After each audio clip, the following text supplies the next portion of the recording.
Jadi anak-anak, tadi kan disebutkan Fadia bahwa ada tema, alur, latar setting atau suasananya, sudut pandang dan amanat itu termasuk ke dalam unsur pengembangannya. Nah, mereka yang bertuju itu termasuk unsur pembangun dari teks narasi. Nah, langsung saja kita pada hari ini akan membahas unsur latar. Coba yang sudah pernah mendengar tentang latar siapa? Ya, Indi, coba sebutkan apa itu latar tempat. Latar tempat adalah suatu unsur pembangunan dalam teks narasi yang berhubungan dengan tempat terjadinya peristiwa. Ya, benar. Jadi latar tempat itu menceritakan tentang tempat terjadinya suatu peristiwa. Namun, latar berbagai macam jenis latar, tidak hanya latar tempat, namun juga terdiri dari latar waktu dan latar suasana. Namun pada hari ini kita akan membahas mengenai latar tempat saja ya. Baiklah, langsung saja Ibu akan memberikan contoh dari teks narasi.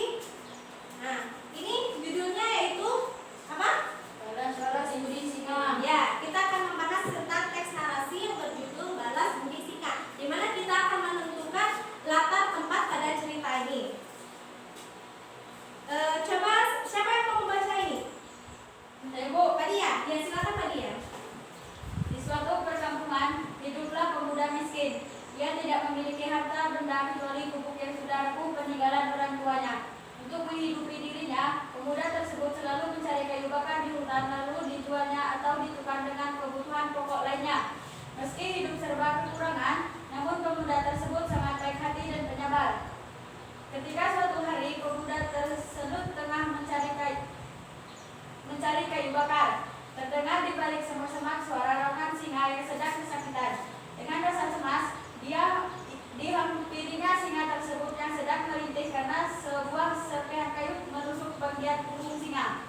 Dengan rasa takut, si pemuda yang merasa prihatin dan iba kemudian menghampiri sembari mencoba menenangkan singa. Tenanglah wahai raja hutan, aku tidak akan menyakitimu atau memburumu. Aku akan membantu melepaskan duri di punggungmu. Mendengar ucapan pemuda tersebut, singa itu kemudian terdiam seolah mempersilahkan pemuda untuk menolongnya.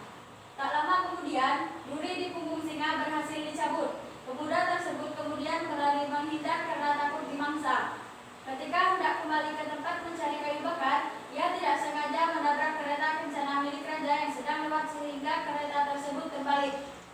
Meski telah bersimpuh dan meminta maaf, raja kemudian meminta pengawalnya untuk menangkap dan memenjarakan si pemuda malang tersebut. Setelah beberapa hari di penjara, pemuda tersebut akhirnya dijatuhkan hukum mati. Ya, Fadia cukup. Silakan Juwita dilanjutkan. Pada malam hari dimasukkanlah pemuda ke dalam ruangan gelap yang berisi binatang buas. Dengan perasaan sedih dan pasrah, ia merelakan dirinya menjadi santapan binatang buas. Akan tetapi, alangkah terkejutnya pemuda tersebut ketika binatang yang ada di dalam ruangan tersebut tidak menyentuhnya sama sekali. Setelah beranjak siang, baru ia mulai bisa melihat binatang apa yang ada dalam ruangan. Binatang buas tersebut adalah singa yang ia selamatkan beberapa hari yang lalu. Singa tersebut ternyata peliharaan kesayangan milik raja pemuda. Milik raja, ini titik ya. Pemuda tersebut lantas bertanya, "Kenapa kau tidak mematuhi perintah raja untuk memangsaku, wahai singa?" Singa tersebut kemudian menjawab, "Mana mungkin aku menyakiti orang yang telah berjasa menolong dan menyelamatkanku." Ya, berarti ini teks narasi yang berjudul Balas Budi Singa. Selanjutnya kita akan menentukan latar tempat pada teks tersebut. Silakan anak-anak dipahami dulu dari teks tadi. Ibu beri waktu dulu ya, sebentar.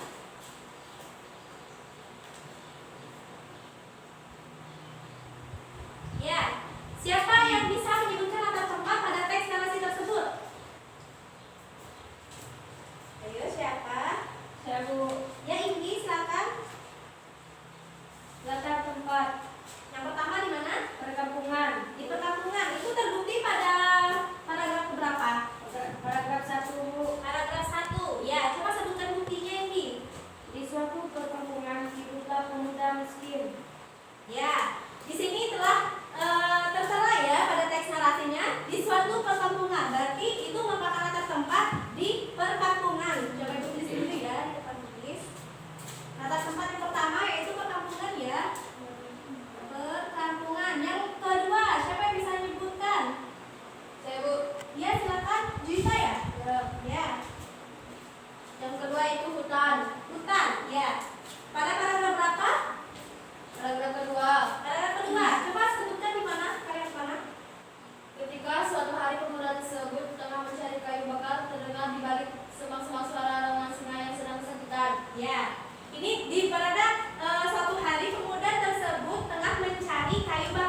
ya Indi, silakan. Kesimpulannya dilihat dari latar tempat dalam Ya, setiap paragraf. Oh ya, berarti teman-teman harus ingat untuk kita mengetahui di mana latar tempatnya, kita harus membaca ceritanya